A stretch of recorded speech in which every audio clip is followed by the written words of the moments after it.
कैसे होगी? हम लोग गरीब आदमी करते हैं, ठंडी महीना बरसात महीना जी भी करते हैं पेट के लिए। क्या नहीं, कब से खेतों में चला रहे हैं आप? अरे पानी कब से न पूछा जा, कई दिन से पूछा। के दिन से इस पे पहले बहुत सांप रहते थे, ऊपर गिरते थे, लेकिन कभी किसी का नुकसान।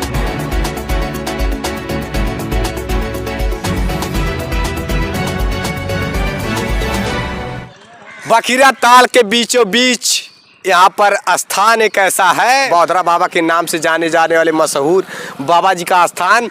और तमाम मतलब देवी देवताओं की और भी मूर्तियाँ स्थापित की गई है, बड़े ही पूजनीय हैं। और यहाँ आसपास के क्षेत्रों से ही नहीं बल्कि तमाम दूर दूर से लोग यहाँ पर आते हैं और जीवनार चढ़ाते हैं, पूजा पाठ करते हैं। जो मन्नतें होती है वो मन्नतें पूरी होती है लोगों की, और अपने चढ़ावे को चढ़ाते हैं। ये बौधरा बाबा का स्थान आप देख पा रहे हैं, ये बखीरा ताल के बीचों बीच में स्थित है ये मंदिर। और यहाँ पर यज्ञ भी होता है। और यहाँ पर आपको मैं बता दूं, स्वच्छ मेहदावल सुंदर मेहदावल नगर पंचायत मेहदावल संत कबीर नगर कूड़ा पात्र, यहाँ नगर अध्यक्ष द्वारा एक कूड़ा पात्र दिया गया है।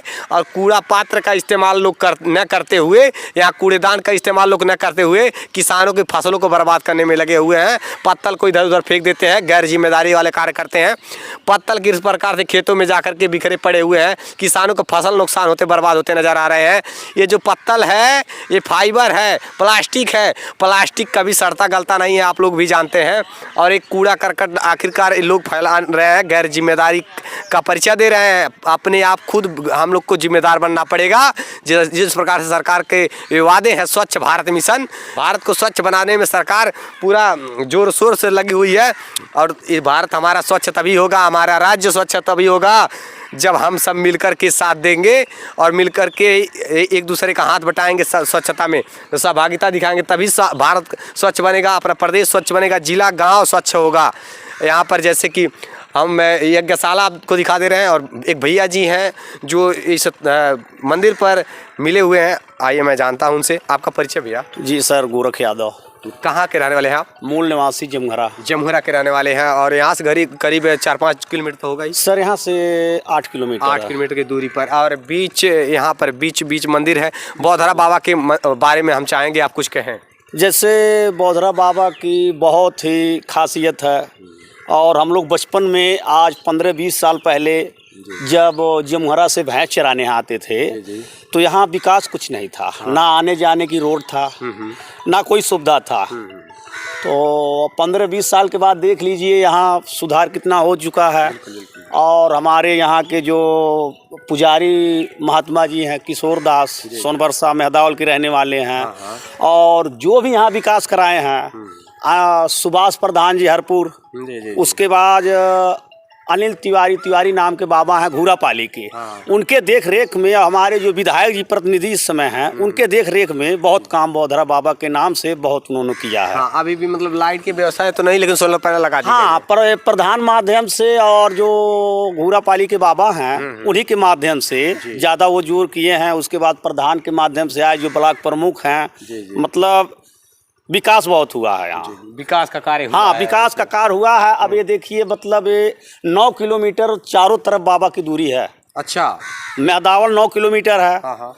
घूरापाली 9 किलोमीटर है। यहाँ से बीचों बीच में है, बीचों बीच में 15-9 किलोमीटर। उस जो आप यहाँ से नाव के माध्यम से जाते हैं वो भी 9 किलोमीटर, मतलब जो बाबा का स्थान है चारों तरफ से 9 किलोमीटर की दूरी पे है। बताइए, आखिरकार बाबा जी का स्थान यहाँ पर 9 किलोमीटर, जहाँ से यहाँ से कहीं भी किसी दिशा में जाएंगे तो 9 किलोमीटर जाएंगे तभी बाबा के नाम। मतलब आज 15-20 साल हो गए, चलो हम लोग अब बाहर रहते हैं लेकिन अभी भी जाते हैं। इतने मतलब सांप विषैले मिलते थे। ऊपर यहाँ जो बरगद का पेड़ है, पीपर का पेड़ है, इस पे पहले बहुत सांप रहते थे, ऊपर गिरते थे, लेकिन कभी किसी का नुकसान उन्होंने नहीं है, मतलब हैं, लेकिन वो अभी किसी को मतलब अपने प्रकार से नुकसान नहीं पहुंचाते। अब आप सांप देखते हैं कभी? नहीं ना, तो एक आधा मिल ही जाते हैं। मतलब अब तो बहुत कम हो गए हैं। अब जैसे पहले यहाँ यानी कि बहुत मान्यता है, इस मान्यता हो गई। बाबा का नाम लेते आज चाहे जहाँ चले जाए, जो हम लोग भी कहीं जाते हैं कोई सुख में या दुख में बाबा का नाम जरूर लेते हैं।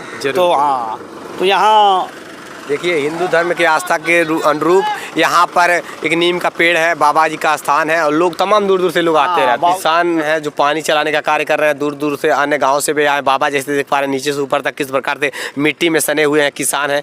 बाबा क्या नाम है आपका? हमारा राम शुभंग नाम। कहाँ के रहने वाले हैं आप? रागंग नहीं। बाबा आखिरकार पानी कब से खेतों में चला रहे हैं आप? अरे पानी कब से न पूछा जा, कई दिन से पूछ। के दिन से बाबा, के दिन से? रुके कहाँ हैं? हम मीडिया से हैं और हम ये दिखाने आए हैं कि हमारे किसान भाई, हमारे किसान कितना मेहनत करते हैं खेतों में, तब जाकर के अनाज उगता है। यहाँ तो हो गई 7-8 रोज चलावत। 7-8 दिनों से आप रह करके यहाँ पानी चला रहे हैं।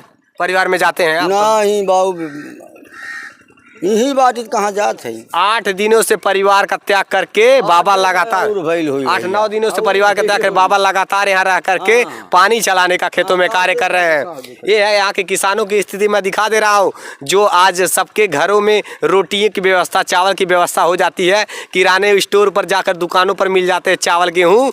वो हमारे किसान भाई किस प्रकार से मेहनत करके और अपना सब कुछ न्यौछावर करके इतना परित्याग करके तैयार करते हैं, लगे रहते हैं, तब जाकर के अनाज उगता है। तब जाकर के बड़े बड़े लोग चाव से तंदूरी रोटी और न जाने अन्य तमाम चीज़ों क्या क्या बना करके खाते हैं। चाइनीज फूड्स बनाते हैं, पाव बनाते हैं, तमाम अन्न वगैरह वगैरह सब हमारे किसान भाइयों का दिन है, किसानों का दिन है। अब देखिए बाबा के ठंड नहीं लग रही बाबा? अरे का करी, ठंड लगी का कही जगह है, ठंड लग रहा है। लेकिन आप ये किसान हैं, किसानों को सूट बूट नहीं न है किसानों के पास, और किसानों को भी ठंड लगती है, लेकिन क्या किया जाए, मजबूरी है, व्यवस्था है। बाबा ठंड तो बहुत लगती होगी। का कही लगल तो का कही जाए, हाँ। मजबूरी बस क्या किया जाए, ठंड लेके करना पड़ेगा। हाँ, अगर किसानों को ठंड लगने लगी तो बड़े बड़े लोगों के मुंह में रोटियां भी नहीं नसीब होगी। नहीं नसीब कैसे होगी? हम लोग गरीब आदमी करते हैं, ठंडी महीना बरसात महीना जी भी करते हैं पेट के लिए, क्या करें जी। किसान का एकमात्र सहारा है खेती है, बस। और क्या है? और क्या है आखिरकार?